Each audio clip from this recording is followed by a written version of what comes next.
While specific crime statistics may vary, the destructive influence of emotions such as jealousy, insecurity, and the relentless pursuit of control often surfaces in offenses like stalking, harassment, and domestic abuse. According to the National Coalition Against Domestic Violence, on average, nearly 20 people per minute are physically abused by an intimate partner in the United States. This equates to more than 10 million men and women over the course of a year. In the case of the Kahler family, these statistics became a stark reality. James Craig Kahler, a man who once vowed to protect and cherish his family, allowed his insecurities and desire for control to dictate his actions with catastrophic consequences. James Craig Kahler, known as Craig, an ambitious engineering student in his final year at Kansas State University, crossed paths with Karen Kahler, a beautiful first-year student. Both high-achieving students were handpicked for an exclusive engineering job in Colorado alongside Craig's best friend, Victor Holtorf. 2 years later, Craig and Karen were happily married in Colorado, anticipating the arrival of their first daughter, Emily. On the surface, the couple appeared to be madly in love, their popularity soaring in the town. Karen, in particular, was the epitome of the perfect homemaker, described by friends as devoted and always ready to please her husband. In 1999, an opportunity arose that Craig could not resist. He was offered the position of utility director in Weatherford, Texas. The Kahlers seized the chance, moving seamlessly into their new mansion and expanding their family with the addition of 2 more children, Lauren and Sean. Emily pursued pharmacy studies at St. Louis College.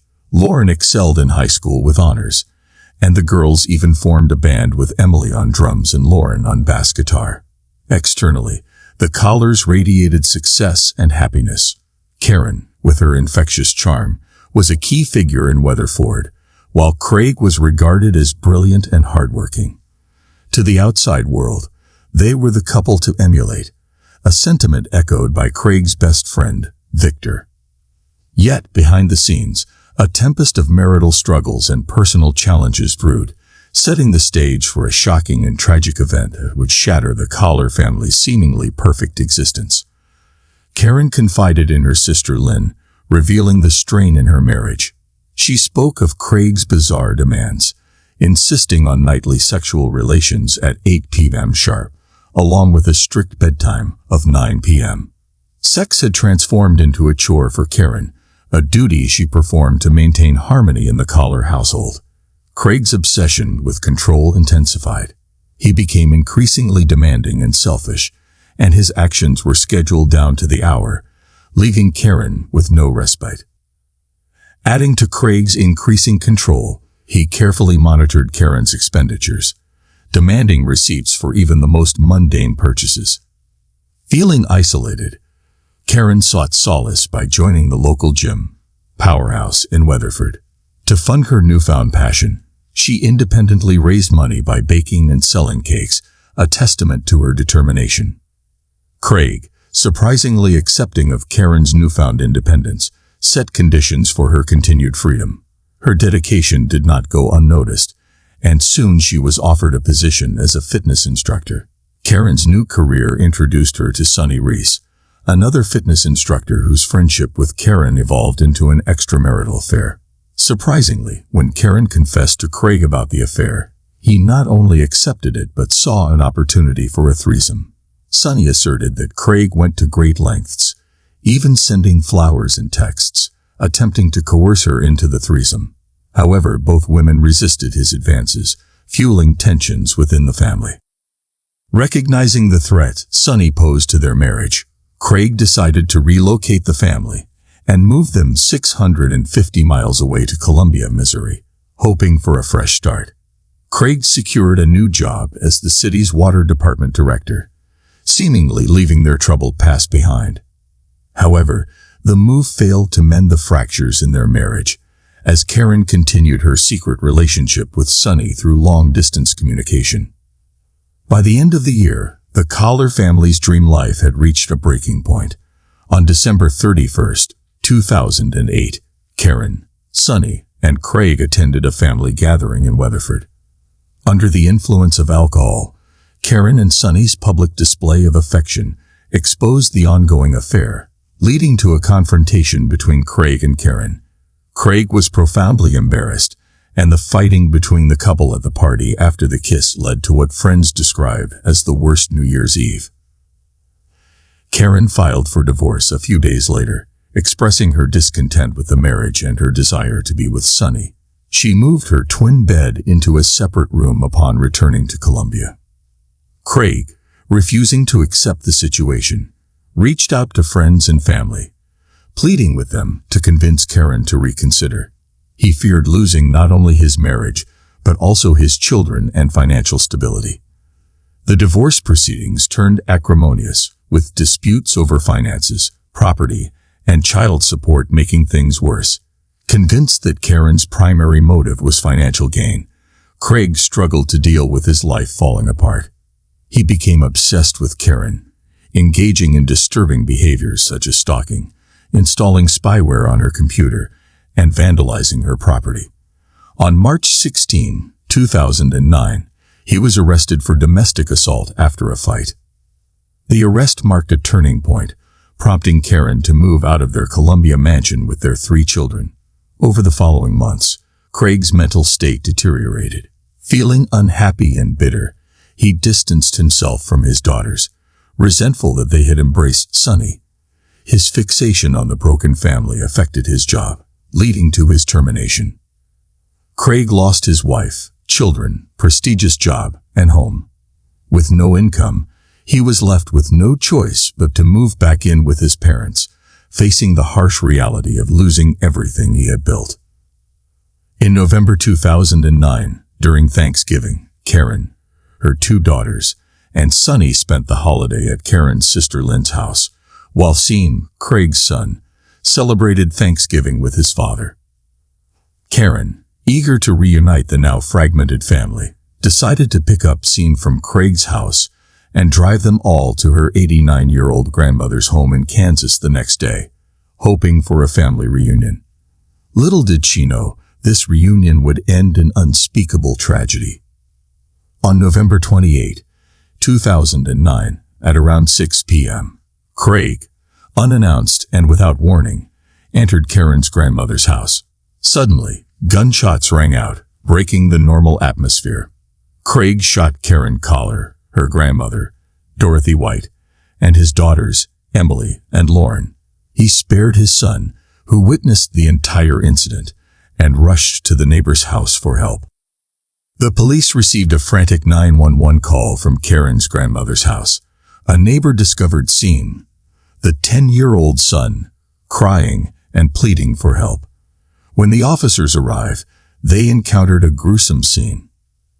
Karen's grandmother, 89-year-old Dorothy, lay on the kitchen floor with multiple gunshot wounds, barely clinging to life.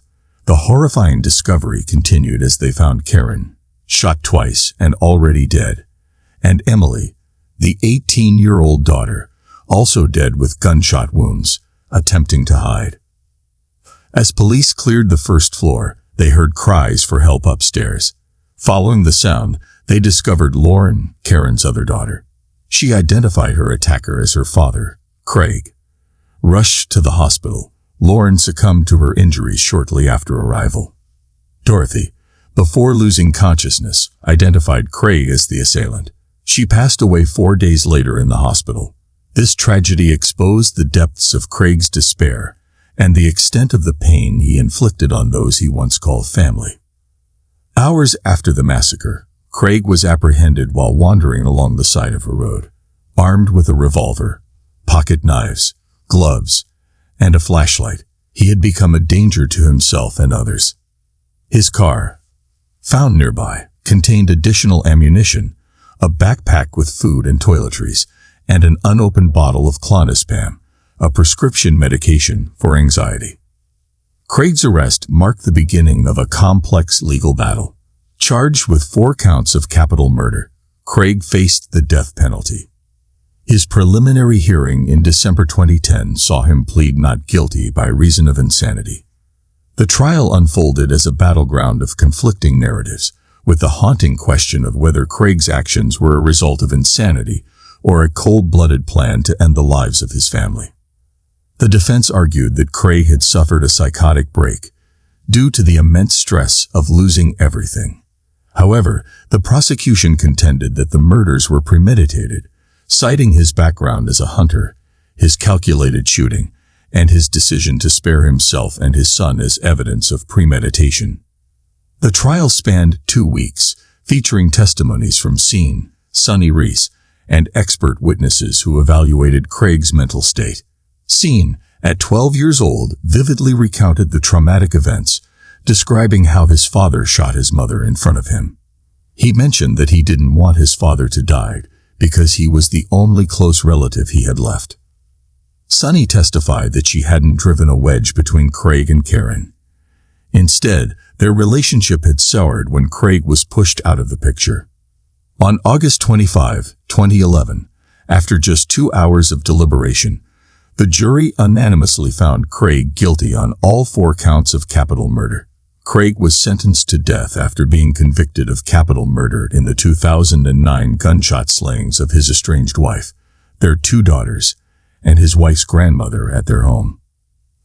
As Craig was taken out of the courtroom after being sentenced, he didn't show any emotion or remorse for what he did.